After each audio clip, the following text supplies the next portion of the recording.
From the Irish Hills of Michigan, we welcome you to race number 11 of the G-Force Sim Racing Hijinx Clothing Company 87 series, getting ready racing for 100 laps. I'm Seth Cole alongside Samuel Dyer, and Sam, a 2-mile, people classify it as a super speedway. It can hold them 4 wide. Sounds simple, but with these 1987 cars, the way we've seen them handle at other tracks might not be that simple for these drivers today. Yeah, we've seen the drivers running at both the other super speedway tracks of Daytona and Talladega, watching them drifting around the corner. But here at Michigan, it's a lot more difficult than that. These tires are going to be wearing down a lot more than what we're used to seeing at other tracks, as well as the cars are extremely loose and just want to spin out on you. These drivers are going to have to deal with looseness, but also a little bit of plowing, because drafting and being in packs is something that we're used to seeing here at Michigan. Of course, last week when these drivers were at Pocono, we basically saw that even the slightest amount of contact that you get with the speeds they were carrying down those long straightaways, more than likely you were going to have to take a faster pair to keep up. It can be high velocity hits today if we end up seeing some wrecks as well, as Hank Steinmiller, fast in practice, fast in qualifying, the only driver to hit the sub 42 in terms of lap times. Yeah, and then running in second, I mean, you got Houndshell as well, both running extremely quick. And really, the drivers to watch out here during these runs, if they're by themselves. But here in the pack, I don't even know if we really can count them as the favorites. I mean, you still got Jeff Green, who's been quick every single week, and you've got a lot of hungry drivers behind them looking for their first win. You mentioned before we came on the air here about the draft. Mentioned how this track, a lot of people classify as a super speed because the draft is so important. This is one of those very aerodynamically dependent tracks. And you said that for these drivers, the draft may be more of a hindrance than a help.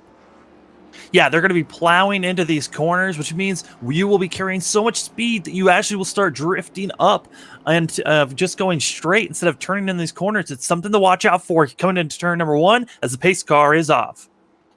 Hank Steinmiller in the 63, Jake Houndshell in the 83. Bring us to the green flag as we are underway, and look at them already fanning down there to the apron. Boy, I mean, that's actually going to be Atkin as Rocky Boyd blocking the 05, putting him in the grass, and as Atkin going to drop back up front, it's Steinmiller leading the pack.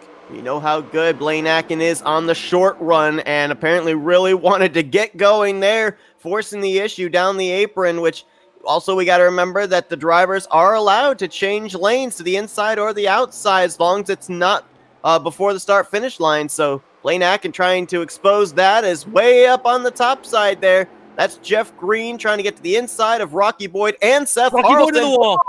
Boyd in the wall, almost into Gerald Campbell. Close call there off of the final corner. There was a little bit of contact there between the 25 and the 31, and as everyone's still trying to get single filed up, as they're going to continue to stay side by side. That's the 10 and the 07 for third place.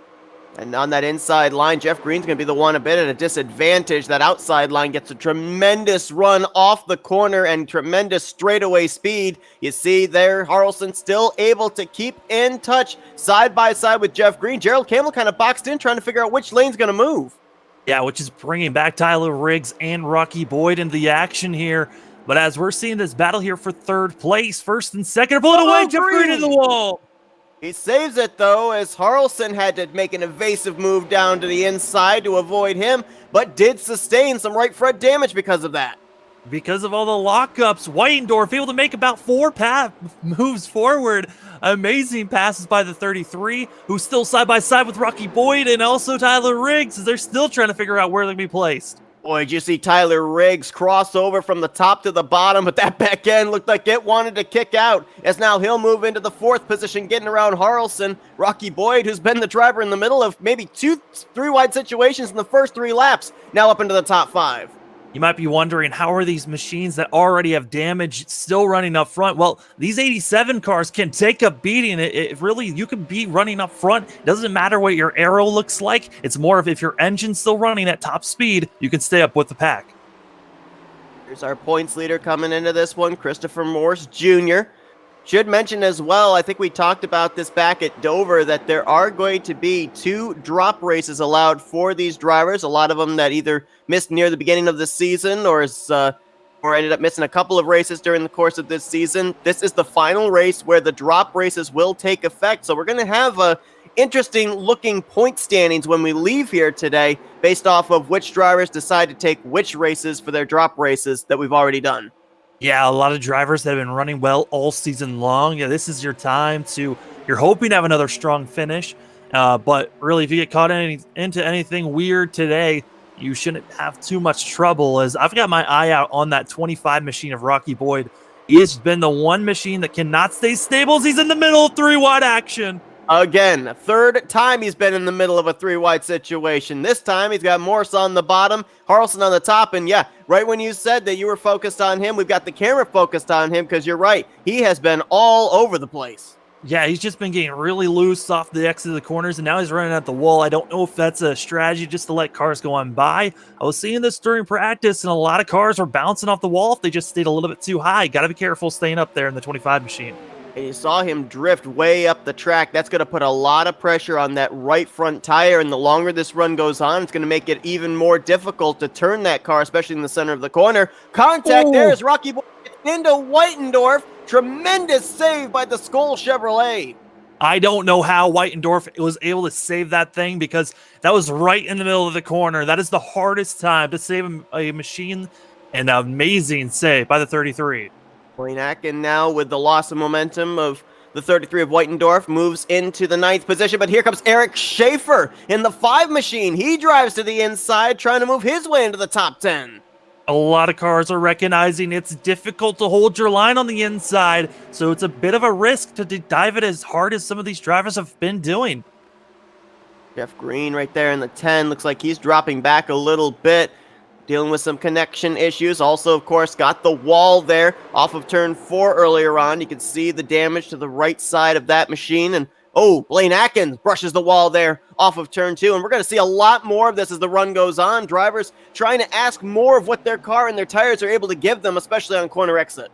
Yeah, it's practically from 6th on back. Every single one of the drivers has at least brushed the wall or made contact with someone else as they continue to try to run forward. Woo! The 51 of Onson's going to be someone that I've got my eye on, because that 51 machine was quick during practice, did not have a very good qualifying time, actually did not put a qualifying time down. So the 51 machine, someone to watch out for that could be up in our top 5 by the end of this race. I don't know if he just knows the parameters of his car so well, or if he's got a spotter in his ear, but he made an unbelievable move to tuck in line between 2 cars. You couldn't have fit anything else but a car in that spot, and he was able to make it work as we nearly had another wreck. Oh, Jeff Green is on the apron. I think he and Rocky Boyd made contact. He's going to go up into John Whitendorf, but I think there's some net code there where he did not actually make contact with the 33 because of his blinking situation. Yeah, that is the one thing that saved the 33, but it did not save Rocky Boyd or Whitendorf.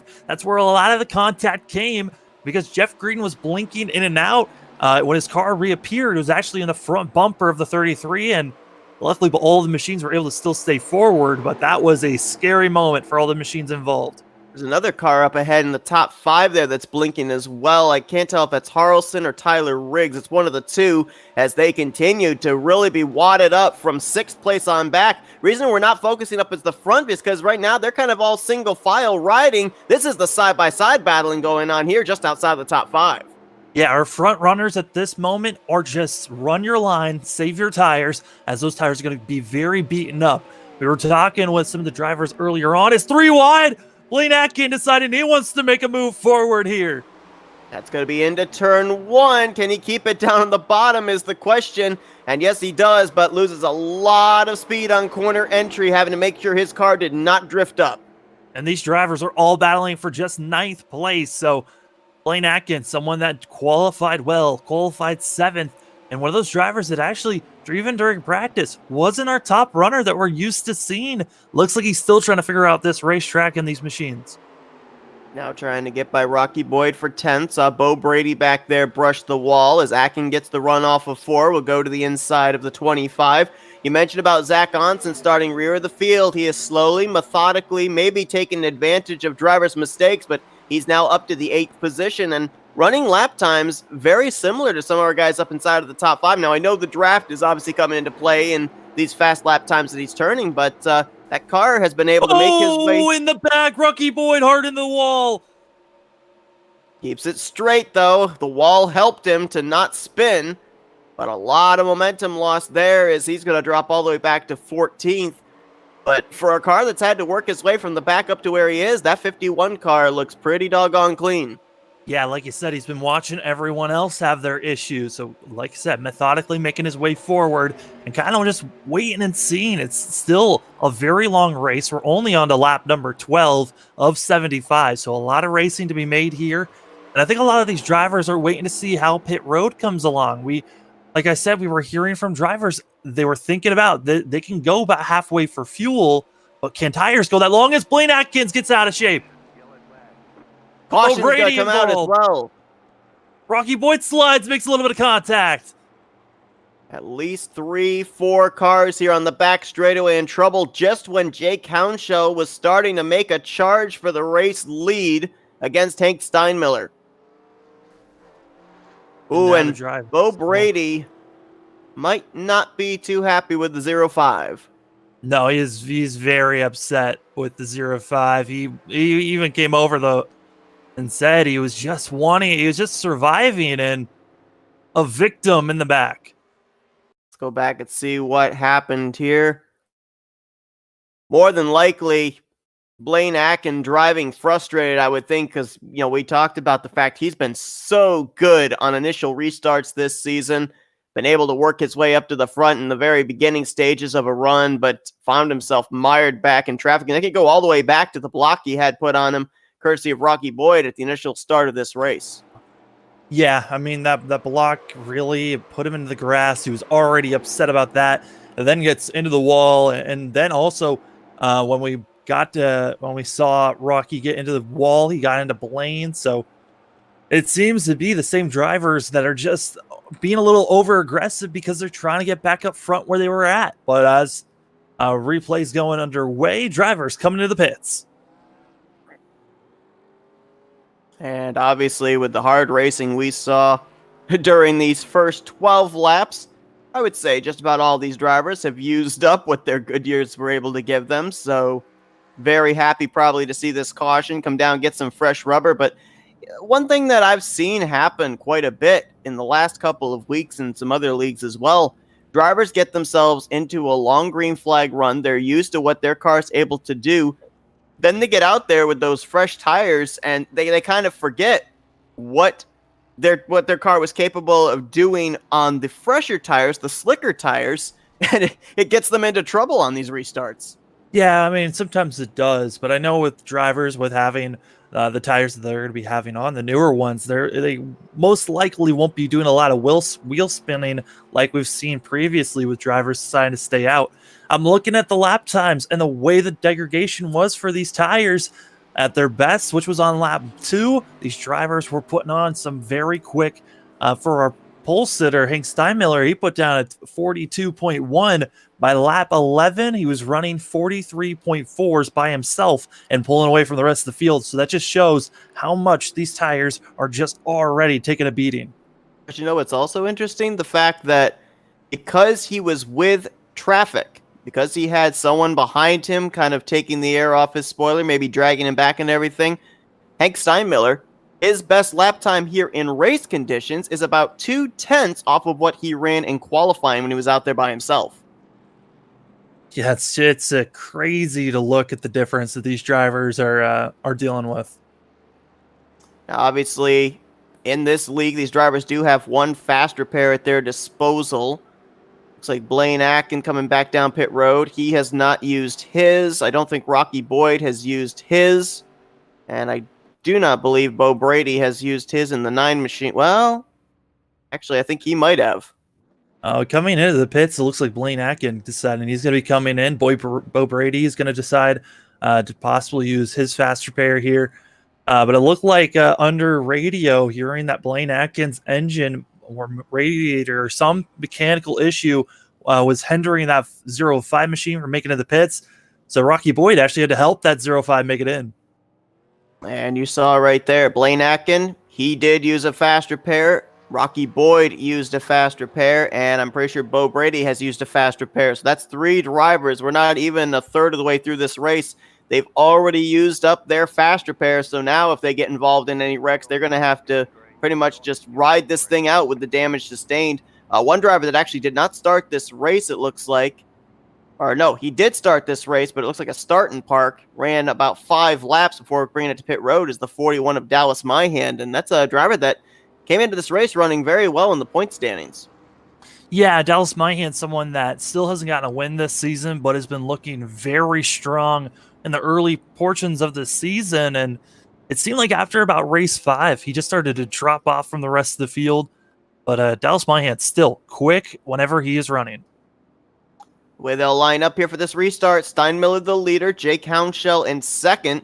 Hounshell waited until about 12 laps into the run before he started putting pressure on Steinmiller for the race lead. We'll see if he waits that long this time. He'll have Gerald Campbell lined up behind in third, Christopher Morse Jr. in fourth, Tyler Riggs in fifth. Then it's John Whitendorf, Zach Onsen, Joseph Causey, Eric Schaefer, and Randy Koking, the top 10. Looks like all 16 drivers that are still running will be on the lead lap as Rocky Boyd back down pit road again in the 25. Jeff Green looks like he is going to be at the rear of the field here, still dealing with the internet issues. Hopefully they'll settle out for him because we know that Jeff Green has proved in the last 4 or 5 weeks when it comes down to the closing stage of the races, he usually on strategy is a mainstay up inside of the top 3 and usually someone you got to watch out for to maybe try and sneak out a win. Yeah, Jeff Green's someone that we've just been looking and watching as waiting for this 10 machine to get his win this season. Excited to see when we'll be seeing that. We saw a lot of near misses of cautions there in those first 12 laps before eventually the yellow flag flying for the first time here tonight. On this restart, this is the closest these drivers have been lined up since we initially started off this race. How aggressive do you think we're going to see this restart, or are drivers going to try and settle themselves in here a little bit before eventually trying to make some moves? My eyes are going to be on the 31 and the 05. Those are the machines that we've seen almost every restart this season. Try to make some bold moves. So those are the 2 to keep your eyes out on. When will they start taking off and try to get side by side with the car in front of them? Pace car make the left-hand turn to pit road, and Hank Steinmiller will lead us back. We're back underway in the Mitch Diamond and the Yankee Suns 200 at Michigan. I called it. Here goes the 31 of Gerald Campbell on the inside, and they're actually 3 wide for second place. That's Christopher Morse Jr. in that bright red number 3 on the outside line there. Now Campbell's going to get to the left rear quarter panel of Steinmiller. Morse trying to get that outside line working here out of 2. We'll see if he can make a run down the back straightaway. The car that might have the best run coming out of this group might be the 26 of Tyler Riggs. He's running 5th, but he's got a massive run on the outside. Look at Christopher Morse Jr. He thought about going low. Campbell looking in his rearview mirror, moved down to block that attempt. Now Morse back to the top. Riggs up there as well as Houndshell's pinned down on the bottom there in a side-by-side battle for third as Campbell clears for second. And Steinmiller's loving this. Keep side by side. Hurt that Houndshell machine because really that 83 machine can stick up with the 63 that's in the lead right now. Houndshell trying to battle back here on the 31.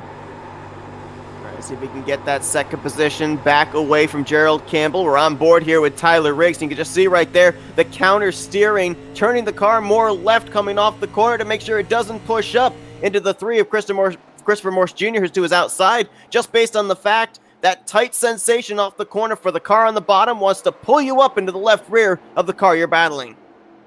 Yeah, another single. Oh, wreck in the back. And Bo Brady, Rocky Boyd, contact for the 9 and the 25. Brady's already teleported to pit road. Rocky Boyd, more front-end damage. And remember, these are 2 drivers that were involved in the first caution and had already used their fast repair. Yeah, Bo Brady is very livid right now as that 9 machine had just been running in the back, trying to survive for the final 15 laps to finally make us push forward. And he was caught up, and he was just the victim of 2 of our first 2 cautions here. Bo Brady already out and parking that 9 machine. Rocky Boyd teleported his car to pit road, and again, like you just said, a victim of circumstance for Rocky Boyd. The first thing he was involved in was when Blaine Atkin got the wall. This time it's when Rocky Boyd gets the wall, and it's just wrong place, wrong time for the 9 car for the second straight caution. And Bo Brady, we hope to see next week. And it's rough being involved in such early accidents, not even on lap 20, and already out of the race, having to use his fast repair on that first caution and caught up here. But I will say, I mean, I was very impressed by our front runners in the way that they were able to stay up front and pressure everyone as well as they did. But coming into the pits, it looks like everyone from 8th on back coming in. So we got some strategy playing out here. We'll see if this is actually going to be an advantage for any of these drivers coming down pit road now, just based on the fact that we only ran about 3 or 4 of those laps under green flag conditions before the second caution flag came out. So I don't know. Do you think there's going to be that huge a difference between 3-lap fresher tires? Oh, it's going to be massive. I mean, 3 laps, you're already losing about 3 to 4 tenths at that point. After even 10 laps, these drivers are off by about a second from their best lap time. So even with the draft, you're going to be losing a lot of time on everyone else. I think this is a very smart move for the drivers in the back. The only issue is that you're in the back, and track position has looked to be very important so far in these early couple of laps. Absolutely. Gerald Campbell, Tyler Riggs, Jeff Green, Joseph Causey, Blaine Atkins, and Seth Harrelson were the drivers that came to pit road. The top 8 deciding to stay out, including race leader Hank Steinmiller, who up to this point has led every single lap here this evening. We're closing in on a third of the way through this race, working our second caution of the night here in the Mitch Diamond and the Yankee Suns 200 at Michigan International Speedway. We're going to step aside for a quick commercial break, and then we'll be back here for the restart at Michigan Speedway.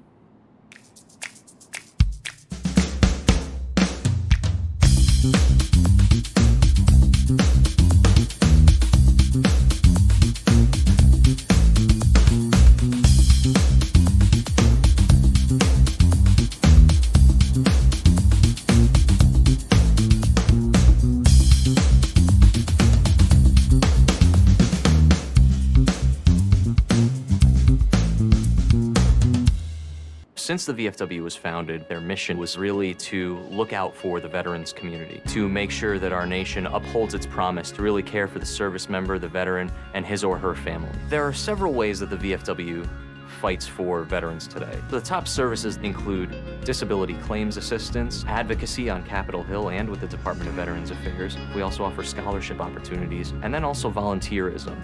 For me personally, when I came back from Iraq, my life experience was drastically different from those around me, and the veterans of foreign wars really spoke to me. The reason I would encourage veterans who have served overseas today to join the VFW is because this is your organization. The VFW is for veterans. Every generation, a new generation of leaders steps up in the veterans of foreign wars and fights for the veterans community. The Veterans of Foreign Wars. No one does more for veterans. For more information on the VFW, go to ahctv.com/sacrifice.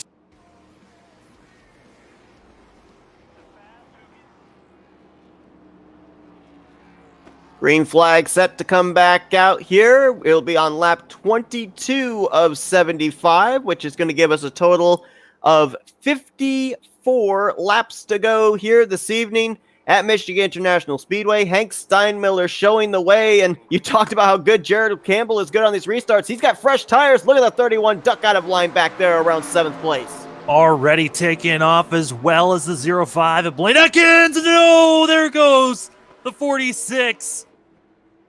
And he's going to hit that pit wall. Joseph Causey in the Armorall machine. Off track, so no yellow thrown. Went back. Causey did not know that Blaine Atkins was at his quarter panel, came down, spun himself out, taking both drivers to the infield. Well, the thing about it at Michigan, that apron down there on the front straightaway, that is inbounds. You're allowed to go down there, and a lot of drivers utilizing that to their advantage here on these restarts, ducking it down 3, 4, and I think for a moment we were 5 wide back there. Yeah, a lot of drivers trying to make some big moves, and big moves were being seen. Tyler Riggs on the freshest of tires, up to 7th place, but it's side-by-side action here for the lead.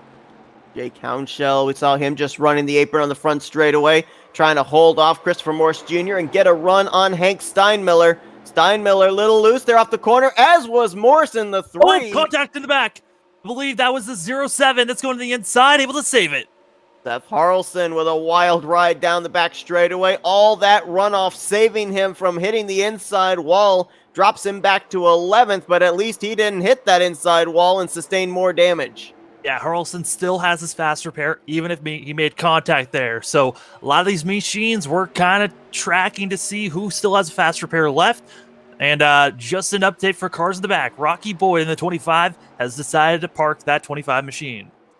Brady, as you also alluded to, out of the race of 2 drivers. Will actually make it 3 if you add in Dallas Myhand out of this event. 14 cars still in it, and of course Joseph Causey back there hoping and praying for a caution to come out as he's still on the lead lap right now, but obviously a long ways back and has sustained damage to boot. Up here at the front, though, it is Steinmiller, Houndshell, and Morse Jr. all nose to tail there, less than 0.3 of a second separation. And Houndshell's got to figure out where he's going to place his machine. He's going to push the 63 and now try to make the outside line work as here comes Jake Houndshell trying to make the pass here on Hank Steinmiller.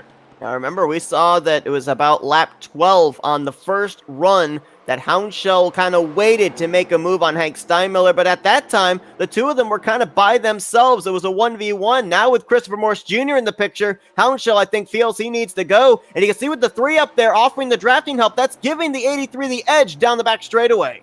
Down the back straightaway, but is it really helping him through 3 as it's carrying a lot of speed? You got to be careful drifting up his... Steinmiller almost made contact. Wreck in the back, Caution. though. Eric Schaefer in the 5. That's, I believe, in the middle of 3 and 4. Ooh, that's contact with Schaefer as well as Randy Koking into corner number 3. And that's going to put a smile on Joseph Causey's face as that will allow him to catch back up. Doesn't look like a lot of damage, at least not detrimental damage sustained by either the 11 or the 5. Don't think this is fast repair territory for either of them, but nonetheless, it does bring out the 3rd caution of the day, just bypassing the first 3rd mark of this race. Yeah, it's really looking like both the drivers got minimal damage there. But man, Randy Koking almost took a lot more damage than he really needed to take there as he was just riding on the 5 machine. Let's watch him come in here into turn 3, and yeah, boy, he entered in so close to that left rear quarter panel. There wasn't a lot of room for error, and he pushed up in the center, got into that Levi Garrett Chevrolet, and I kind of take back a little bit of what I said. I didn't think it looked like a lot of damage there for the 5, but that was pretty good impact with the right front of his machine. Again, I don't necessarily think it's going to be fast repair territory, at least at this point in time, but it will be interesting to see because, you brought up the fact about at other races that we were at, like back at Dover, back at Charlotte, how drivers that had damage, I think you mentioned Talladega as well, how drivers were still able to kind of keep up in the draft, even though their cars looked like they were pretty beat up. Yeah, a lot of drivers were able to save their fast repairs, like Dallas Myhand, that's notorious for sometimes saving his fast repair, not even utilizing it until after the race is done. That 41 machine, like we said, not able to make it. Looking at Eric Schaefer as he came into the pits, did utilize that fast repair, felt like it was too much damage. That 5 machine going to be back out there with a fresh coat. Well, we mentioned Jeff Green, always one for strategy. 2 tires for the 10 cars, going to get him out in front leading this race when we eventually go back green. I'm surprised more drivers didn't do this because of the fact we had a number of drivers come to pit road under the last caution when most of our leaders end up staying out. Yeah, Gerald Campbell and Tyler Riggs leading the brigade of drivers that came into the pits on not this caution, but the one previously. And they've moved themselves up to 5th and 6th when they started around 10th place. So, showing that tires are important. This is really interesting for Jeff Green, and it's one of the perfect times to try this strategy out. We're not even at the halfway marker, so you might as well try a 2-tire stop. The only issue is what if we go for a long green flag run? Well, we're going to have to wait and see about that as... Trying to look and see if Jeff Green might also be a driver that has utilized a fast repair. Remember, he got the wall pretty good off of 4 at the beginning stages of this race. Remember that he had damage on the right front and damage on the left rear after getting hit from behind by Harrelson. And I can't tell if that car might be a fast repair car or not. It is a fast repair car. Jeff Green did utilize it back on lap number 12 when we had our first caution of the day. So the 10 of Jeff Green already utilizes fast repair, as well as the 05, the 5 machine, the 46. Looking to see who else might have used one. I believe that's it. Seth Harrelson is one of the one machines that has a lot of damage. He had to come into the pits and get that repaired. But Blaine Atkin, that front end is looking a little jacked up, and I'm nervous as the run goes on if Blaine Atkins even is going to have a machine that's capable of getting a top 5 finish. Right now, Blaine is in the 10th position, and yeah, you're right. I'm not sure where that damage came from. Like he may have possibly run in the back of someone coming to pit road, maybe, because I don't remember seeing him make any on-track contact with anybody else. Blaine Atkin made the contact with the 46 car on that last restart. That's right. And, on the restart. That's where he got all of that damage from. Causey had to come into the pits, use his fast repair because he hit the inside wall, but we'll see. There's only about 5 to 8 drivers that still have their fast repairs out there. We'll see if they'll have to utilize it during this race as pace car lights are off and we're ready to get going.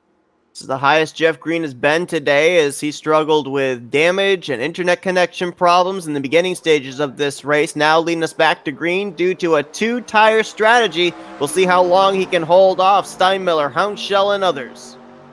As here comes, I think that is probably the most conservative restart we've seen from Gerald Campbell. Tyler Riggs, though, deciding he's going to go side by side up front. Jeff Green still holding on, but he's getting a little bit loose and out of shape for that 10 machine. But they're side by side behind him with Houndshell and Steinmiller, who nearly made contact off of 2. Houndshell's going to use the 10 as a pick. He's going to go maybe to the race lead. Steinmiller stuck behind the 10 of Jeff Green. Here comes Christopher Morse Jr. for 3rd. Morse Jr. is really the driver I've got that has a chance here to make that inside line work, because they're going to be 3 wide for 2nd place down the front stretch, excuse me. Well, it was going to be 3 wide. Steinmiller, I don't know if he backed out or if Green was able to get the run off the corner to hold on to 2nd place. Now in the tire tracks of Houndshell. And it looks like Jeff Green right now with the 2 tires. He has to run that outside line. I'm not sure those 2 tires can hold the inside as he nearly chops the nose off of Steinmiller coming off of 2. Yeah, I don't think some of these drivers, yes, this league's been going on for a bit, but you got to understand your front nose is so much longer than a regular stock car that sometimes drivers don't recognize how long that they're out. And they've been seeing a couple of cars chopping someone else down, and it's been costly for some. And others, it's been just enough space. Well, you saw Christopher Morse Jr. He was tucked up to the back bumper of Steinmiller going all the way through 3 and 4. Not sure you want to be right directly on someone's back bumper at a track like this. All credit goes to Jeff Green, still leading the way in that 10 machine. Though he's making and showing these guys 2 tires works. If it's going to the end into the wall, though. Boy, he tried to cross to the inside of Jake Houndshell, just carried too much speed off the corner as Houndshell crossed him over. And now Jeff Green going to start dropping back outside of the top 5 now, back to 6th. Gerald Campbell and also Tyler Riggs looking like they were saving their tires for the first couple of laps. Now they're starting to make charges up to the front as Gerald Campbell side by side with Christopher Morse Jr. And then you've got Tyler Riggs in that 5th position, Green there in 6th, and then John Whitendorf in the 33. We saw him slowly working his way to the front at the initial start of this race, but we haven't seen him up in the top 5 yet tonight. Don't count out that 33 car. I think he might be just waiting in the wings, maybe saving his stuff. Saving his stuff, try to avoid the wall. That's the safest thing to do at this point. You don't need to push too hard. It's a little too early to do that. These drivers still will have to make one more stop to finish off this race. As, oh no, Zach Onsen looks like he might have wrecked out a couple of laps ago or something happened to that 51. Yeah, he's back behind the wall now, going to finish in the 14th position and DNF'd about 3 laps ago. No caution came out, so I don't know if this was a decision maybe just to park it or if there was actually a wreck that took him out. It was a decision to park it, got into the outside wall back on lap 30 for himself, and came into the pits, said he's done. You have to wonder if maybe he might have been a driver that had used a fast repair, perhaps. Maybe had brushed the wall earlier on in this one. As up front, Jake Houndshell showing the way. Hank Steinmiller there in 2nd. 3rd place, Gerald Campbell. And Christopher Morse Jr. there in 4th. all four of these drivers have found victory lane this season and trying to see if they can do it again. Tyler Riggs, he's the driver inside the top 5, looking for his first win of the season. Top 6, all on top of one another. One simple mistake, misjudging someone's quarter panel, could wipe out everyone in one single swoop. So everyone's got to be staying on their game as they're running this close to one another. Here comes Steinmiller looking, can't make the move. Campbell with a run down the back straightaway. He looks to the inside for second place. He'll at least be alongside here heading into turn 3. Still side by side, and looks like Gerald Campbell will be able to make that pass for second place, drifting up with plenty of room. But here comes Christopher Morse Jr. on the inside. And one thing I'm seeing here with the type of passing these drivers are doing on that inside line, we may see the patented slide job here for the race win in the closing stages if someone's close enough to strike. A slide job, the way that these guys are on one another's back bumper, we might even see a bump and run. I wouldn't be surprised. Gerald Campbell is running so close down, Shell, right there. Boy, it makes you so nervous. That car on the inside not giving much room through the center of the corner because you know that the tightness is going to come into play and push that car up off corner exit. But so far, they've been able to keep it together. Tyler Riggs now down the inside there of Steinmiller. They're almost 3 wide coming off the corner there as Christopher Morse Jr. looks to stick his nose up the middle. 2 by 2, now it'll be 2 by 3 as Christopher Morse Jr. who backed out entering turn number 3 is now going to make it 3 wide in turn number 1. Who's going to be the one to back out in this situation, or will all of them drive it deep into the corner? They all will take into the corner at top speed. Morse pushes up into Steinmiller, and all of a sudden, that 63 finding himself from the lead all the way back now to the 6th position. Everyone using up Steinmiller here in these past 5 laps. The driver that is loving to see this action's got to be Whitendorf. The only issue for himself, he's out of the draft, and so he's not even close enough to really utilize the fact that all these drivers are using so much of their tires right now. Also, the good thing, though, maybe if there's a good thing about losing the draft is if these guys wreck, there's plenty of time for him to be able to avoid the wreck when and if it happens, as we nearly were peaking 4 wide there down the straightaway with Riggs on the bottom, Morse on the top side. Now it settles back out again to 2 rows of 2.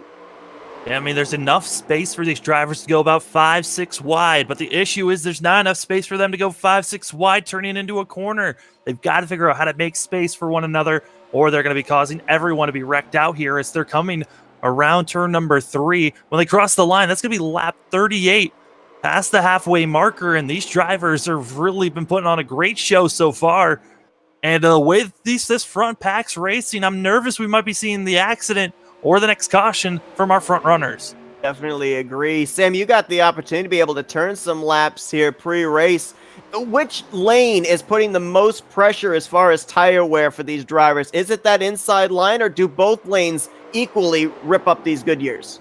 Both lanes really equally destroy those tires. What really makes these tires go down is your entry. If you enter way too low, trying to crank the tire too much, you actually are wearing the tires way more. If you're coming in a little high, you're actually going to be running way too high, and you're just going to be putting way too much heat onto your front right tire. So it's all about finding that equal medium. There's actually a dark black groove that you can see on track when you're coming through 1 and 2 and 3 and 4. That's the sweet spot that you're aiming for to be driving on, either above that or a little bit higher than that line. You really don't want to be any lower than that black strip there on that single line below. Tyler Riggs slides up in front of Jake Houndshell for second place. Houndshell crosses him over, and the two nearly rubbed doors coming off of turn 2. Jeff Green, credit him on those 2 tires, still up here in this lead pack and still very much competitive.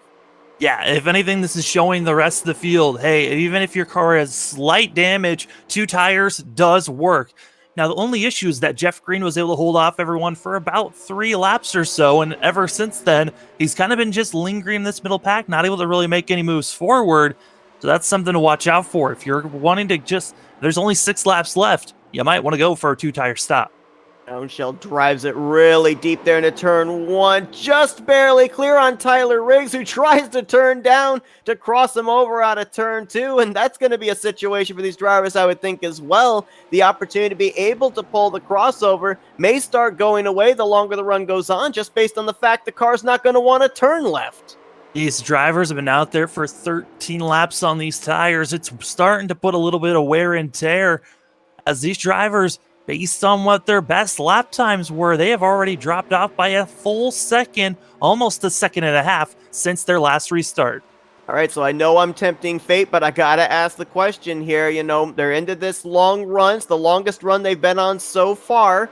They have to make at least one more pit stop. If we continue to run green, how difficult is it going to be for these drivers to get onto pit road? It's going to be quite difficult. These drivers are at the lowest speed in the middle of the corner, 150 miles per hour to about 155 miles per hour, and you got to slow down to about 50 miles per hour. That is the pace lap. I mean, that's pit road speed that these drivers are going to be aiming for. But you carry so much speed and you have to slow down so much that you're practically already coming into pit road in the center of 3 and 4. We've seen so many times when pit stops are made, these drivers, just based on the fact of how worn the tires are, that was a close call into one, but based on how worn the tires are, a lot of drivers have difficulty woeing those cars. Oh, green! Does he save it? I think he does. Wow. A little bit of contact there by Steinmiller and Green. Green able to get back fired up, but he's going to be falling all the way back to 8th, possibly 9th place, as the 10 machine already on those older tires than the rest of the field is going to be extremely difficult for Jeff Green, hoping for a caution. That's not going to do those older tires any favors, you're right, but just going back to what I was going to say before we had that moment off of turn 2, we've seen a lot of drivers on the older tires overshoot their pit stalls, and so more than likely, if we end up having that green flag pit stop take place, could very well be the money stop that's going to win you this race or lose you this race. Well, Robin's racing is the phrase, and I think that's what we're starting to see from our front two, as Tyler Riggs is getting a show watching Gerald Campbell and Jake Hounshell right on top of one another.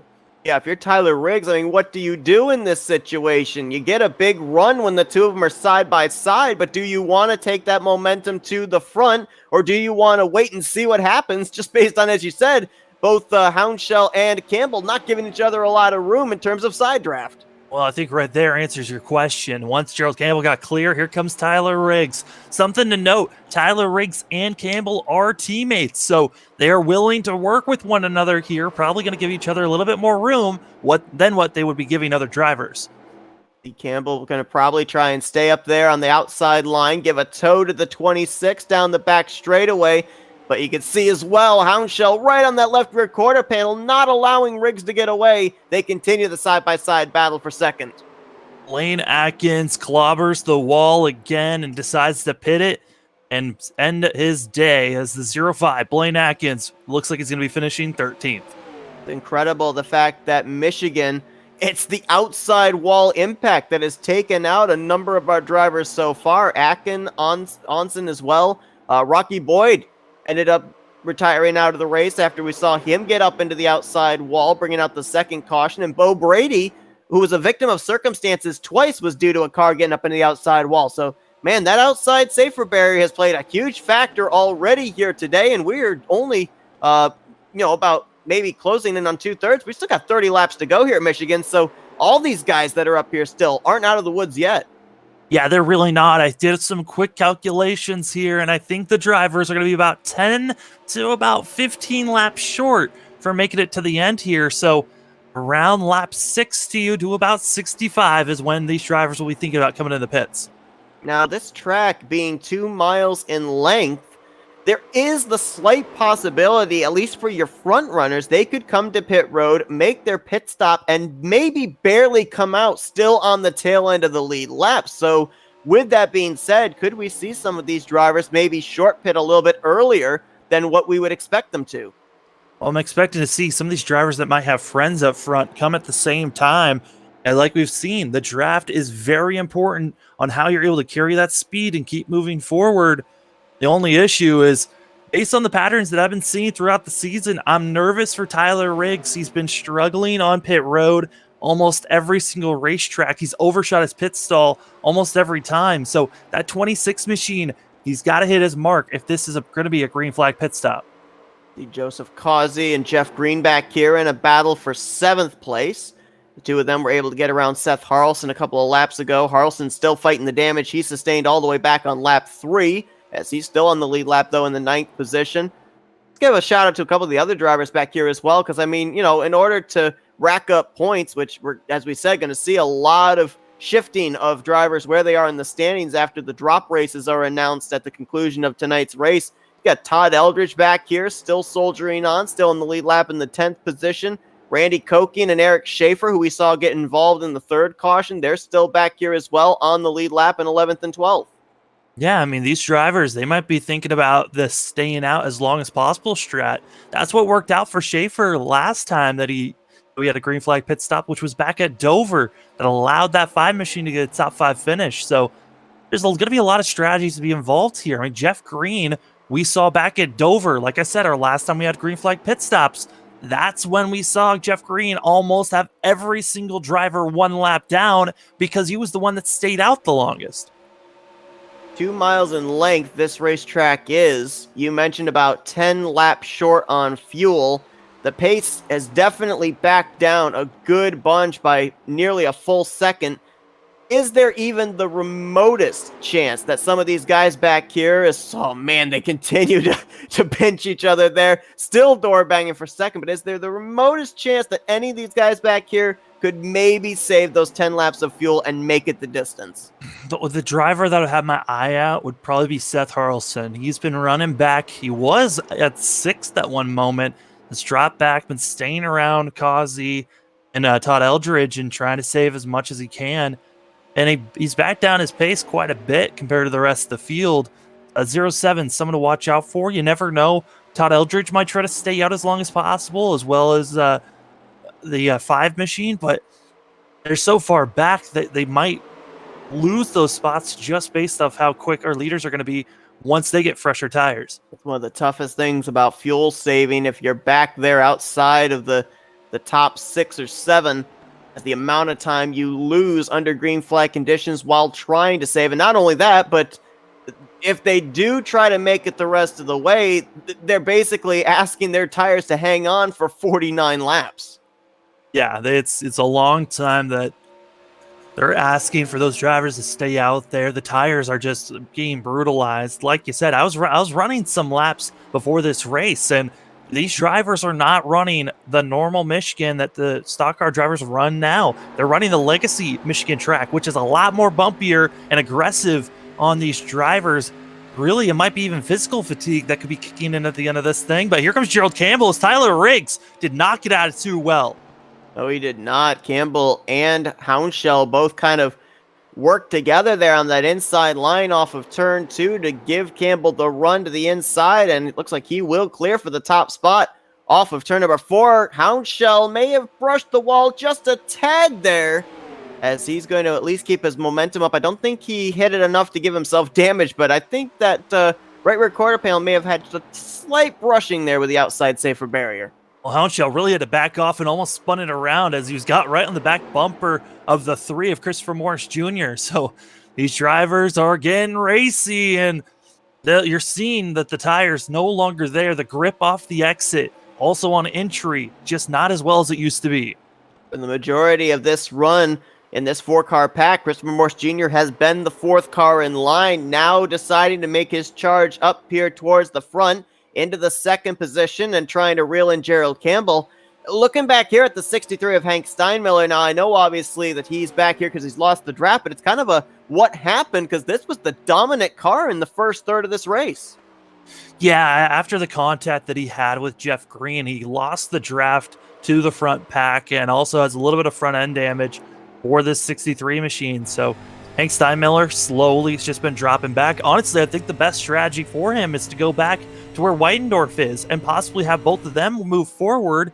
But Weidendorf is slowly catching up as that 33 machine last lap ran 1:10 faster and was the fastest car on track. So obviously the 33 would not be in fuel save mode, trying to see if he can get up there. The thing I also noticed as well is when we were looking back at Joseph Causey and Jeff Green, I almost wondered if, much like a super speedway, if you kind of ride nose to tail in line for a number of laps, if you can produce enough speed to reel in the cars ahead of you that might be stragglers. But it almost looked like, just based on the fact of the tremendous run you get, Joseph Causey couldn't keep himself behind Jeff Green. He had to get his car either out into clean air or had to keep that momentum going, couldn't check up.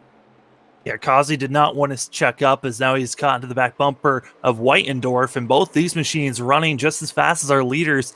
The only problem is they're not running faster than our leaders, so they're not gaining any time, but they are slowly gaining on to Steinmiller, and when we see a 3-car pack, we'll see if they can start making moves forward.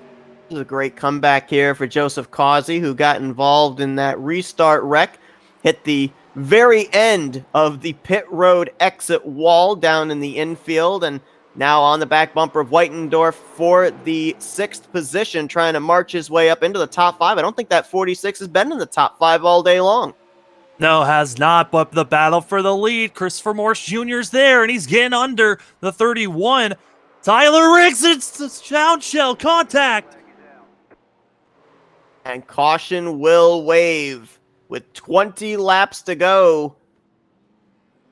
Riggs, a lot of contact to the right side of his number 26. It looked like they were down the back stretch. Riggs thought he was clear, came down, and contact was made between both of them. And Hounshell thought he was clear, and Riggs came back up entering 3. So a lot of just miscalculations for 2 drivers that are most likely going to have to use their fast repairs now, and what this could be possibly the final stop of the day. We've seen with that run-up on the back straightaway, drivers with trouble off of turn 2 able to save it. This was heading down into the entrance of turn 3, and boy, you saw right there when Riggs' car hit the transition from the asphalt to the grass, just how that car jumped up into the air with the splitter digging into the grass. Yeah, the grass here at Michigan is very aggressive and just it basically wants to make you just spin out immediately when you touch it. And I mean, that's just what happens when you've got a machine that's used to asphalt and it hits a surface that it's not supposed to be on. Right on board here with Tyler Riggs. Watch this roller coaster ride going down into turn 3, and oh, that is such a tough break for 2 guys that, you know, were up there inside of the top 5 pretty much the entirety of this race, and to your point, probably going to have to use that fast repair and have to work their way up through traffic as well here. We're going to be going back green somewhere probably in the vicinity of, what, maybe 17, 18 laps to go, so there is still time for them to work up there to the front, but certainly not the scenario they were looking for in the closing stages of this race. No, it really wasn't what they were wanting to see, and it looks like Hounshell decided to go with the repair manually, while Tyler Riggs went with the fast repair right off the rip. So, difference of strategies for these drivers that have damage as we continue to go through to see other machines that may think about utilizing their fast repairs. As I'm trying to really think about and recalculate who still has fast repairs left, as it looks like Steinmiller also had to use a fast repair here. Christopher Morse Jr. had just been challenging Gerald Campbell for the race lead when that incident occurred over in turn 3. And he wins the battle off pit road over Campbell. John Whitendorf is now up to 3rd, followed by Joseph Causey and Jeff Green. So the entire landscape of our top 5 have completely changed as we're going to be preparing for a restart with less than 20 laps to go. I do want to apologize. Actually, Steinmiller did not use a fast repair. That 63 machine still has 1 left. Now, I find it interesting here with Hounshell, going with the manual repair rather than going with the fast repair. A lot of the damage was sustained, especially to the rear end of that race car. And, we've seen these drivers have been struggling with the loose sensation off the corner. I would think that any rear end damage you sustain is just going to make that car even looser. So, he's going to have his hands full here, but apparently he's one of those that's in the camp banking that we have not seen our last caution of the day. I would be surprised if we didn't see our last caution day. We got a lot of injured and wounded machines out here trying to make the best moves that they can. Right now, our cleanest machines out here might just be the 3 of Christopher Morse Jr., who's just been keeping himself out of trouble and really hasn't had any damage and still has a fast repair to work with. Gerald Campbell has a little bit of front-end damage from making contact as well, with contact with Hounshell. Also, the 33 of Whitendorf. He's someone to watch out for, as He's got a pretty clean car. Kazi has already used his fast repair. Still clean, as everyone else behind him has some type of damage to worry about. I'd keep an eye there on Joseph Kazi as well, because, he ran really well on that last run. And on the first run, when we were following the 51 of Zach Onson's charge to the front, the 46 was kind of following him the entire way. So I think that 46 may have some speed that we haven't really been made aware of just yet, and we may get a pretty good idea of what he's got here in the closing stages. But to your point, for himself, Jeff Green, some of these guys up here like Tyler Riggs, Randy Koking, they've got to be careful here, because any significant contact they get here in the closing stages is pretty much their race done, since they've already used their fast repair. Gerald Campbell, we're known for his stops. He's going to back up, try to get some space, but he actually just did not get going. Christopher Morse Jr. with a fantastic start, but is that too much space? We're going to have to wait and see here what happens in a battle for second, as Whitendorf will look to the inside of Campbell. Look at Campbell get right back to the throttle before even the center of the corner. He's going to have a big run on Christopher Morse Jr. down the back straightaway. Look at a car sliding. That, I believe, was Steinmiller in the 63. The wall saved him. Steinmiller luckily still has that fast repair to work with. No yellow being thrown, but Steinmiller already dropped back to 12th place. Heavy damage on that right side. Here comes Campbell. That run he got down the back straightaway. He utilizes it, tries to slide up in front of Morse off of 4. Not clear this time. Not clear, but has the preferred line on the inside. We've seen them side by side like this. Now let's see what Whitendorf decides to do. Does he decide to go 3 wide? He's got the opportunity to maybe pick a lane here that the 31 and 3 are not in. Campbell trying to push the 3 up on corner entry. Will clear. Let's see if Morse tries to cross him over. He will, and Whitendorf slides up to the outside. We've got ourselves a 31, 33, the 3, all coming into corner number 3. Let's see who makes the move here. Morse on that bottom side with Campbell up top. 33 of Whitendorf trying to see if he can get a run to maybe try and make a move on both these drivers on the front straightaway. They're still side by side. Well, I thought they were. Campbell knew he was clear. He crosses to the inside in the front straightaway. A very aggressive crossover move made by Campbell, and Whitendorf still trying to push the 3 of Morse Jr. to make sure that he keeps the lead. Now here comes Kazi as these drivers are getting a little bit racy. Tyler Riggs still snipping at the little bit of draft that he has, and he's breaking them in. You have to remember, we've already mentioned the fact that Campbell and Morse Jr., they've got wins this season, but this is not a win-and-you're-in chase system type of season. It's whoever accumulates the most points at the end of the year. So these drivers have to bear that in mind. They cannot afford tearing up their race cars here today, because they've been, if not the 2 strongest, at least 2 of the 4 strongest cars in this race. Yeah, this race has been strong for both those drivers here for the season. I mean, you got Houndshell, Steinmiller, Morris, Campbell, Whitendorf. All 5 of these machines have been quick all season long and have been drivers up front running well. Blaine Atkin, usually the driver we also add to that group of machines that have been quick, but he hasn't been here the last couple of weeks or just have been having rough weeks. So really has put him on the back burner of drivers to watch out for. Tell you what, we've got 2 great battles going on. We've got this battle up here for the lead. I'm not sure which one we should focus on more, because we've also got a really good battle from 6th place on back with Randy Koking, Jeff Green, Jay Houndshell, Hank Steinmiller, and Seth Harrelson. It almost looks like mirror image battles going on here with the top 5 and then the back 5.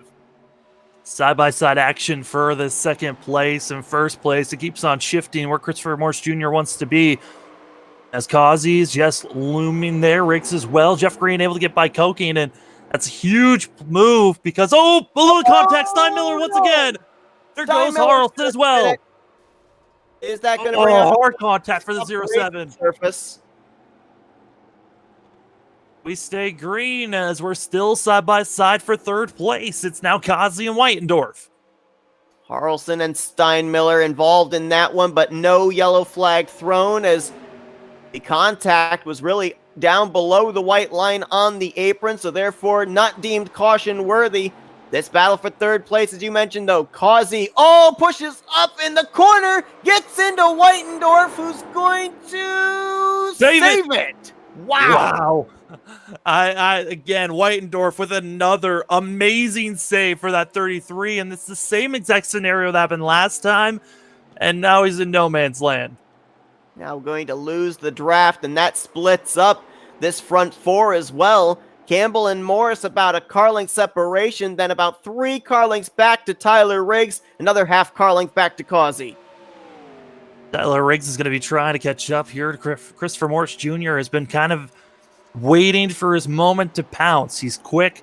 We've seen Riggs up front as these laps are ticking away. We're now 11 laps to go. It's now your time to be up front or hope for a caution to come out, as it's actually going to be the 5 machine of Schaefer coming into the pits, getting a little bit of damage repaired. I think maybe, just maybe, Eric Schaefer might be calling it a day because that car was flying down pit road. I don't think he was maintaining the 50 miles per hour pit road limit. Most likely not. Jake Hounshell, who we saw in that last caution, he's running now in 6th place, able to move up with Jeff Green running 6th and 7th.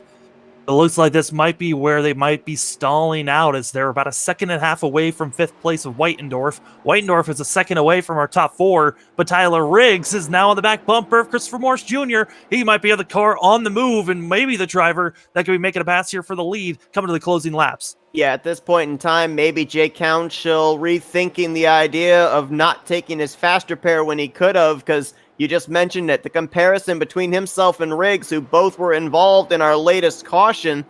Hounshell back in 6th, Riggs up here in 3rd with a shot of maybe winning this race, and I was correct. The 5 of Eric Schaefer did bring it down pit road, makes the left-hand turn to the garage area, so he is out of this event, leaving us 11 cars to finish this thing out.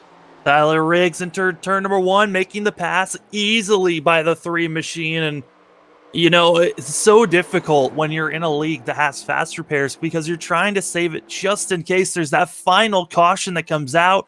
And honestly, sometimes it's better 15 laps to go if a caution comes out just to put a fast repair in and hope for the best for the final parts of this race.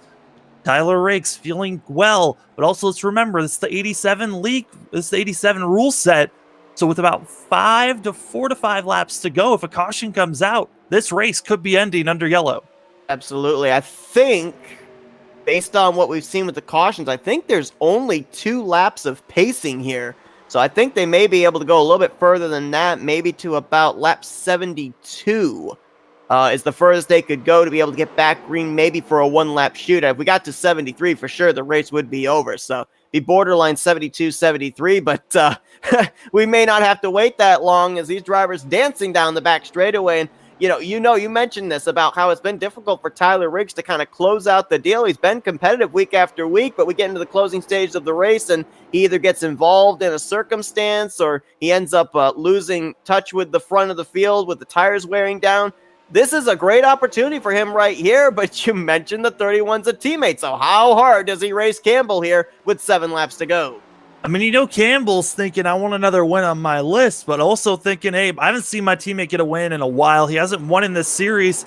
Maybe I'll help him out, but at the same time, you cannot be racing easy at this point. Christopher Morris Jr. is a driver that is just prowling and waiting for his moment to pounce and to get another win on his belt as well, as that 3 machine is our points leader.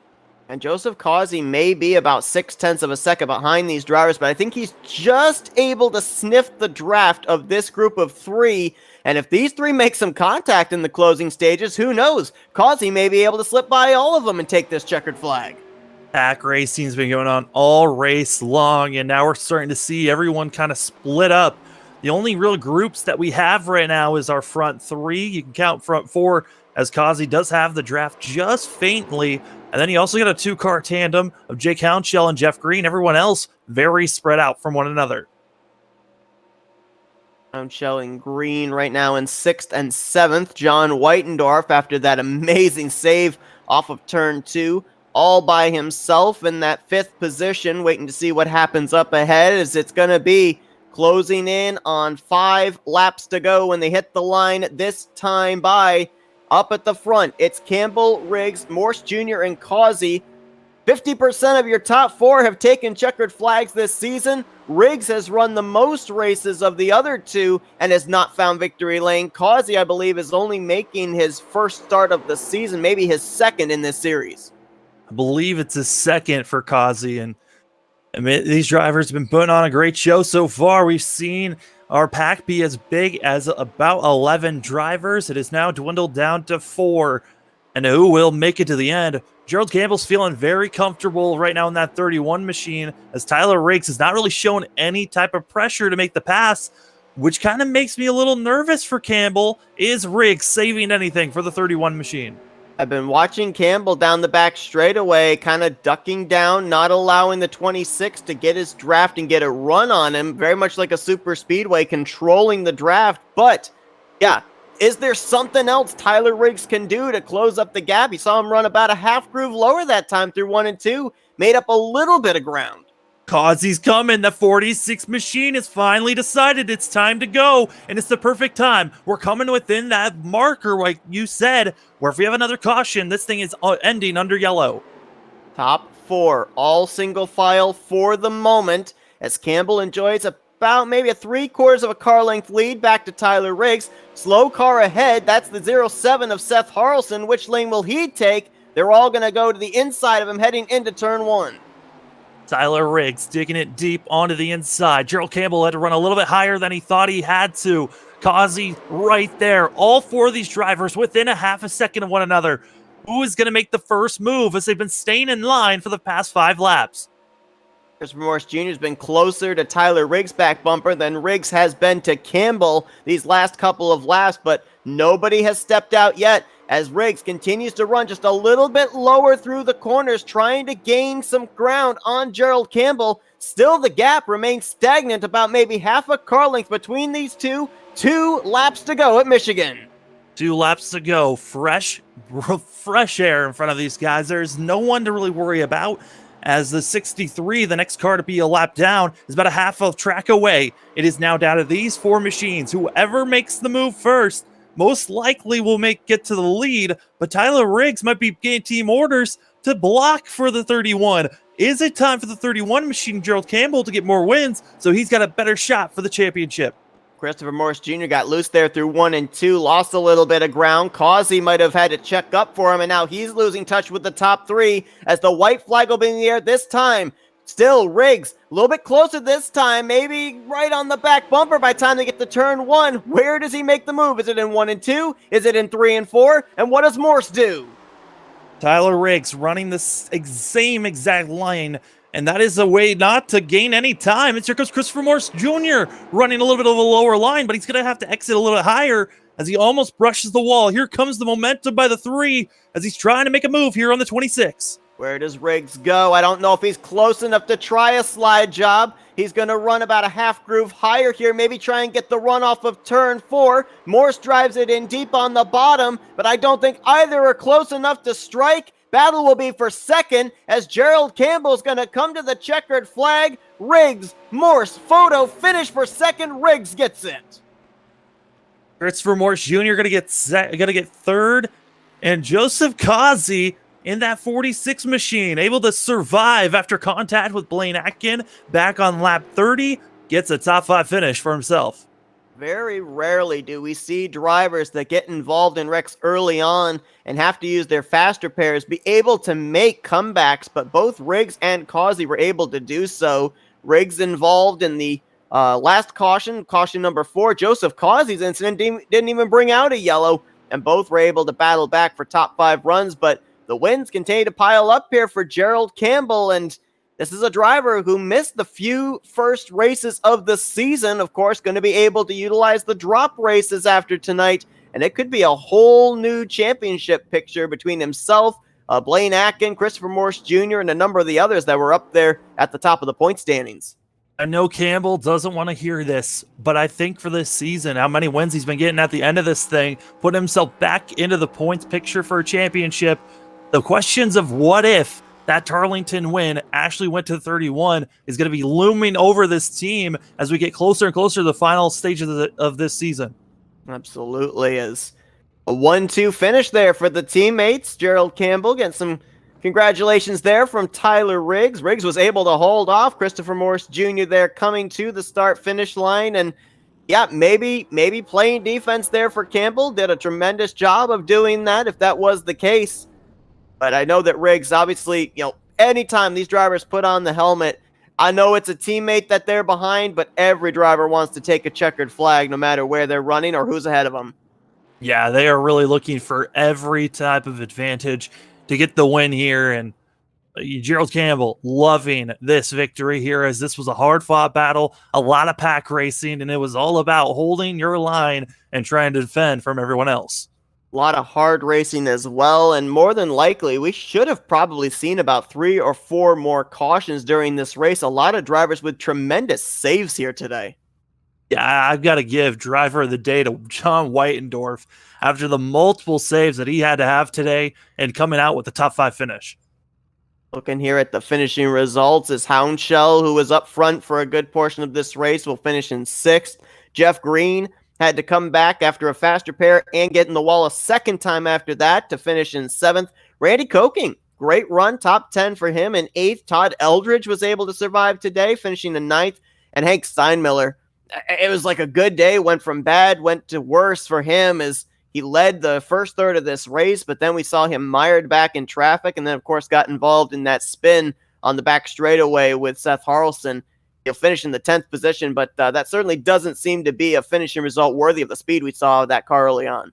Yeah, our pole sitter of Steinmiller hoped for a better day, but it's still a top 10 finish, and he's still going to be hunting for a win here. And it's so rough with the way that just this race went for himself. A lot of other drivers found Michigan very challenging today, as well as a number of drivers did not finish the event out. Eric Schaefer, Blaine Atkins, Zach Onson, Bo Brady, Rocky Boyd, and Dallas Myhand all finishing back in the garage area. We had a total of 11 drivers finish the race, 10 of them on the lead lap. But let's get a word with some of our top 3 finishers, see how they felt about Michigan International here today. And let's kick things off with our 3rd place finisher, Christopher Morse Jr. Hey, Chris, it's Sam and Seth up here in the Flatout Racing Network studios. You got us? I got you. Well, absolutely crazy pack racing here today at Michigan International Speedway. A lot of people classify it as a super speedway, and based on the racing we saw, very much so looked like super speedway pack racing. It was nerve-wracking for us up here to see you guys racing door-to-door like that. What was it like down in the car? It was fun. I mean, it was, as far as the races we've had this season, I don't know if it was the best one to watch, but it's probably the most fun I've had so far all season. We've had some good ones, so maybe winning Charlotte was a little bit better, but it's fun when you got guys up there. I think we had the top 6 under a blanket for a while that can run that close and not get into each other. It's fun. We saw you drivers doing a lot of slide jobs, trying to tuck up in front of a car you were passing, a lot of crossovers as a response. How difficult was it to be able to judge where your car was in relation to others making those type of moves? I don't think it was that bad. Oddly enough, the car, and maybe other people will disagree, but the car here doesn't feel as out of control as it does at other places. I feel like you can hold a pretty steady wheel and you can hold a pretty steady line in the corners. It's not breaking loose and trying to slide up, but I mean, we're all pretty used to pack racing, I think. If you're on iRacing, you've done a lot of pack racing, so I didn't have really too many issues judging where people were going to go. When you get 3 wide and you got someone in the center and you're on the bottom, it's a little crazy because you have no idea where the guy on the high side is going to be. But if you just give them plenty of room, it's really the key. If you're 3 wide, give plenty of room, everything will be fine. Yeah, I mean, Chris, overall, a fantastic run on your part. You look like someone that could challenge for the lead. Was there, I know that the tires were worn down at that point, but was there anything else you could have done in those final 5 laps? No. When we took the final restart there, me and Gerald were going after it, and I was trying to clear him on the high side so I could get to the bottom. And I wore the right front out a little too much. I let Tyler get past me pretty easy once he got up to me because I was hoping he'd start racing with him.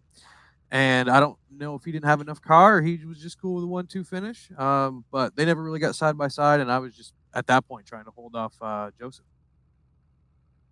Well, Christopher, obviously, a tremendous run for you here tonight. You continue to rack up the points, but how are you feeling that the competition is going to look now heading into these final 5 races of the season, knowing now that the drop races are going to come into play?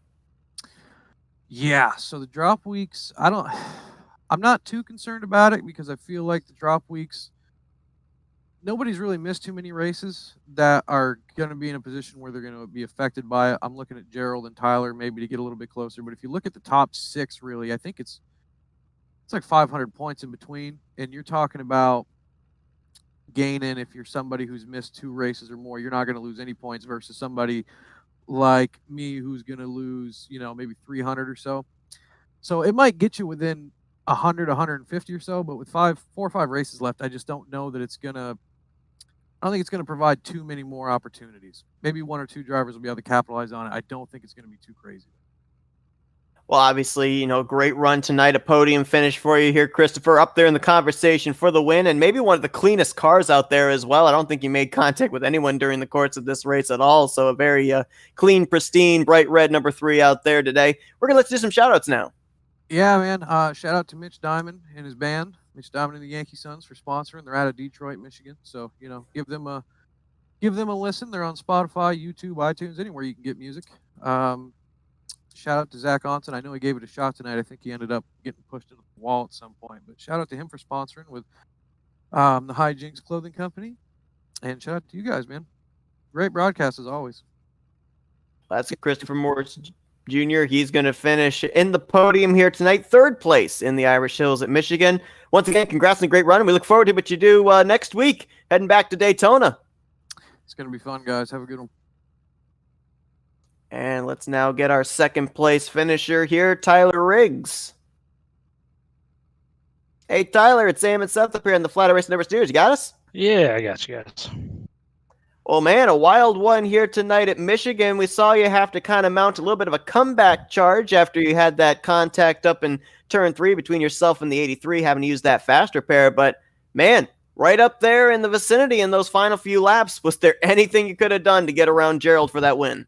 Man, no, I just, it's with the draft here, even in these old cars, you got to really get the run.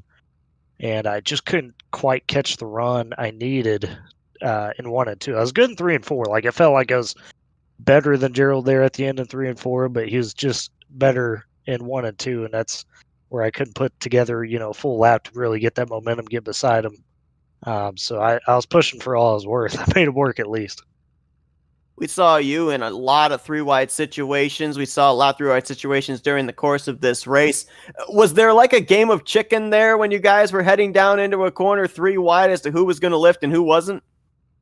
Oh, yeah, no doubt. These things cannot turn. So, I mean, it's especially you guys saw me on the bottom a couple of times. I was just, like, all right, let's go ahead and try it. The thing that helped that situation kind of knew or made it to where, you knew, okay, I could get through this, especially being on the bottom, was that as long as you didn't really goof it up going in and send it in too hard, you're going to lose that momentum at the midpoint of the corner. So they kind of come back on the outside, but made for a lot of fun out there. It's always nice to have some room to work with and do some fun things like that. Yeah, I mean, Tyler, that was a great run on your part, 2nd place finish. But something that we saw throughout the race was a lot of drivers struggling to figure out when they were clear and not clear. Is just because of how much longer the front nose is compared to other machines you race on iRacing? Is that the reason why we're seeing so many cars just misjudging? That's part of it. The other part of it is at this track specifically, such a slugfest for momentum off the corner. So you feel like you got the momentum coming off, you start to move down, and then all of a sudden the guy's, front bumper is just barely there.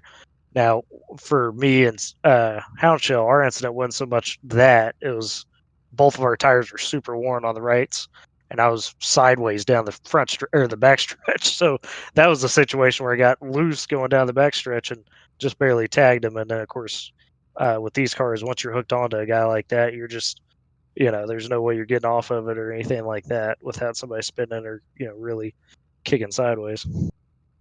We saw a lot of drivers on the longer runs having to deal with the tight condition, hitting the wall off of the corners. But Sam alluded to the fact that here tonight we're running the legacy version of Michigan, a much bumpier racetrack. How much did that come into play in terms of you battling around people, not only having to deal with your proximity to other drivers, but just how abrasive the track was? That was definitely a factor. If you didn't hit your line, which really was about that first black seam, that tiny black seam up from the yellow line or white line, whatever you want to call it, that was where you really want to get those left tires. If you miss that, if you're by yourself and you miss that, you're just kind of continually push up. I did that in the lead. It cost me the lead there. I got out in front for a few laps, and I had that mistake going into one where I just kind of shot up the track a bit.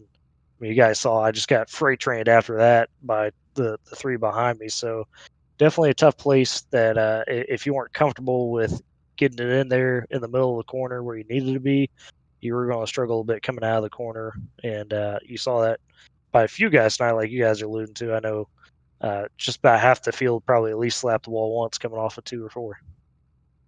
Well, Tyler, obviously, after the hardship of what happened, closing down 20 laps to go, to be able to come back for a second place run, tremendous comeback finish for you here this evening. 1-2 finish there with your teammate. We're going to let you do some shout-outs now. Yeah, let's go ahead and start, of course, with Gerald there. It's always fun racing with my boy, having some teammates around. We've got, I was talking about it with Logan Shea today, and one of our other team members. We got something very exciting to announce here in a couple of days, something I never thought we'd get to with Person at Riggs Motorsports, but it's just amazing the group we've assembled and the talent. I mean, Gerald can wheel that sucker. Joseph Causey, he's another one of our guys, a little bit newer to the team. He could wheel it. All these guys are better than me for sure, so they teach me a lot, and it's just a good time with those fellas. And of course, gotta thank the big old sponsors, USA Comics and Belly Up Fantasy. If you're in the middle of your fantasy football team league, folks, and you're not using Belly Up Fantasy as a resource, I don't know what you're doing. I am 2-0 because of their guidance. I mean, I am smacking people every single week right now in fantasy, and then, of course, USA Comics is if anybody is in that near the Woodward, Oklahoma area, and you want to come check out, not only some comics, but we do like Magic the Gathering, some other trading card. They do Dungeons and Dragons, all that. So if you want to nerd out a bit, swing by or hit us up and see what's up. And of course, thank you guys for doing the broadcast, and Christopher Morse for putting on the league. Well, Tyler, you've had some great runs here the last couple of weeks. We look forward to seeing where you're going to be situated points-wise after the drop races are calculated here, heading into Daytona next week. And we wish you luck heading into that super speedway race next week in the Firecracker 200. Yeah, I'm going to have to do some work there because the last time I was there, it was not pretty in these old cars. So I'm going to have to kind of get used to the different type of feel with that. So it's going to be my birthday next week, too. So go get the win on the birthday, hopefully. There you go. Be a great birthday present for you. That's Tyler Riggs, who finished his second here tonight. And let's now get in his teammate down in Victory Lane. Another trip to Victory Lane this season for Gerald Campbell. Hey, Gerald, it's Sam and Seth up here in the Flatout Racing Network studios. You got us? Yes, sir. Did you guys have fun watching that? Oh, man, we had a blast, and I'm sure you probably had a blast down there because you were up in that lead pack side by side, pretty much door to door with a number of these guys as well. I mean, my goodness, you definitely seem to know the parameters of your race car because you were putting your car into places I didn't really think the race car would fit. It was like gladiators out there. It just was a new challenger, and I beat and bang and defend, and then next challenger, and it was just one onslaught after another. You just couldn't get away, and it was man, that was a blast. I loved every second of that. Now, we saw it basically come down between you and 3 others, but I have to ask the question, even though it was kind of a moot point with the caution coming out with 20 laps to go, we knew you guys had to come down pit road at some point between that last long green flag run and the checkered flag. Did you have a number in your head of when you were going to come down pit road, and what was it? I don't know if I wasn't really looking at that. I mean, I didn't have time to really look at the tack or anything or much of anything at all, to be honest with you. It was just kind of go hard. I usually try to time it around more. He seems to have a pretty good grasp as to playing the strategy for things like that. So I knew he was saving it for that one long run, and he then at that point charged at me. So it depended. If he gotten pretty far out in front of me to where there was no battling him anymore, then I probably would have just opted to pit. But the caution came right when he got underneath me and passed me, so I never had to really worry about that too much, actually. Yeah, Gerald, I mean, the season's coming to a close. Drop weeks are now done, and we're about to see what the points are really going to look like after all the points are calculated after this race. And really, with all the wins that you have gotten so far this season, I mean, you're looking to be one of the front runners for a championship here. How are you feeling so far heading into these final 5 races? I don't care about points. I just want to put a good show on for you guys. It'll make your nights a little bit more interesting, so you got something to call. I just enjoy these cars, these 87 cars. As soon as I got into them when iRacing introduced them, it's just from the beginning I fell in love with these things. Being able to more than any car on iRacing, I feel like in the stock car side, you can be able to, the driver can really just throw it and have so many more options than what you would see in some other cars. I mean, you saw tonight there were so many different kinds of ways to go into the turn and how hard people were going in or how soft they were going in, and just that's what I enjoy about these cars. So as far as points go, I if where I end up is where I end up. I just want to go out and win every single one of them because I just want it to. Obviously, I'm having fun if I go out and win, so I just want to go out and have fun. So, with that, that gets me up there in the points. Fantastic. If not, I'm enjoying myself and hopefully putting on a show for everyone. Well, I'll tell you what, I mean, back-to-back wins here. I believe you're the first driver to do that this season here in the G4 Series. But not only that, but you were also being able to have a 1-2 finish there with Tyler Riggs. I mean, did you think at any point there he was going to maybe mount a charge, maybe try the slide job down there in 3 and 4? And if so, were you prepared to try the crossover out of turn 4 coming to the checkered? Oh, me and Riggs already know.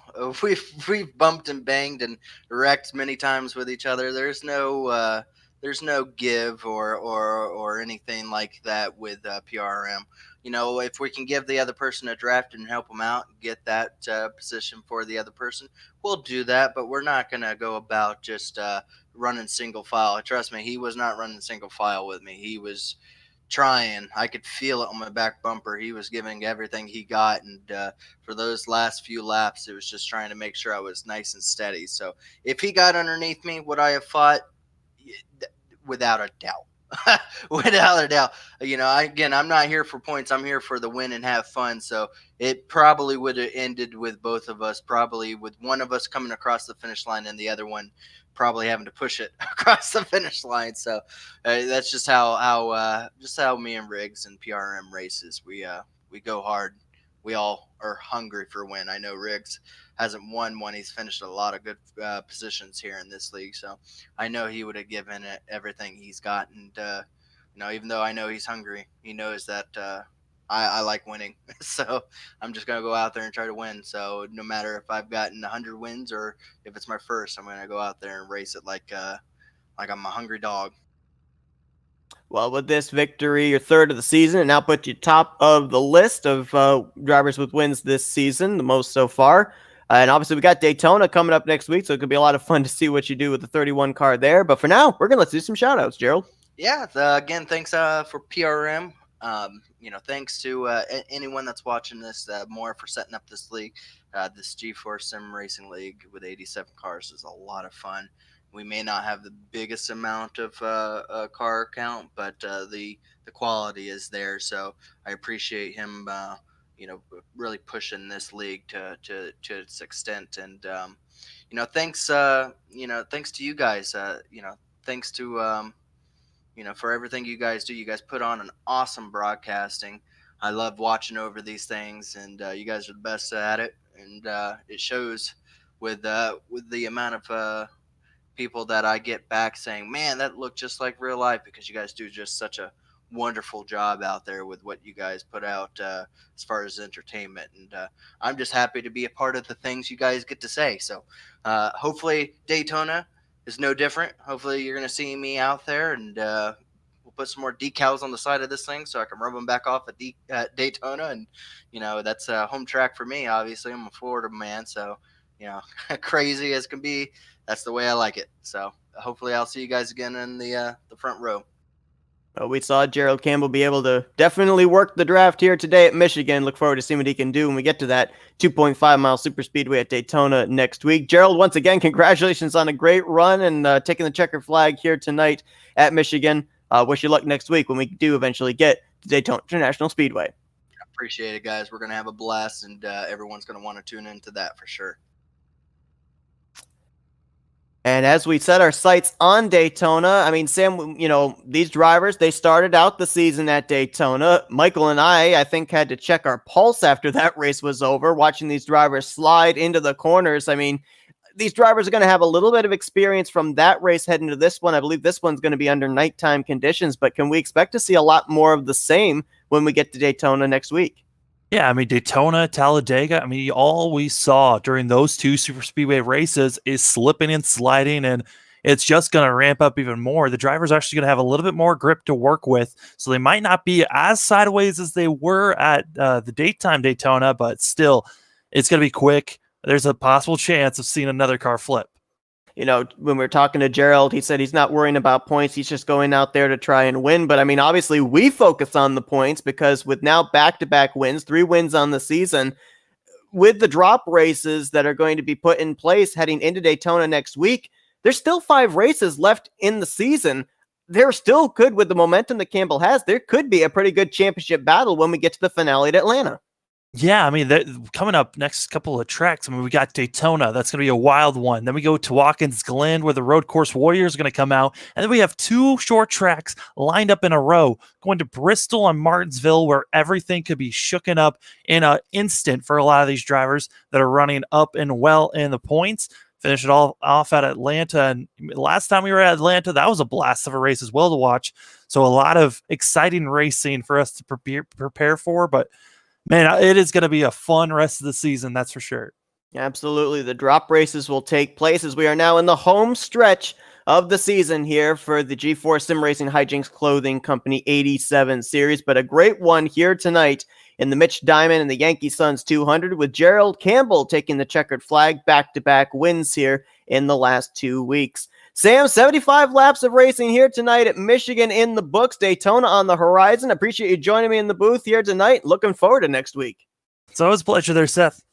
Thanks to everyone that tuned in this evening. Again, be sure to tune in next week for the Firecracker 200 at Daytona International Speedway. Night race, 80 laps of racing as we're getting closer and closer to crowning a champion. For Samuel Dyer, I'm Seth Cole. Enjoy the rest of your Tuesday evening as you've been watching another broadcast tonight, courtesy of the Flatout Racing Network.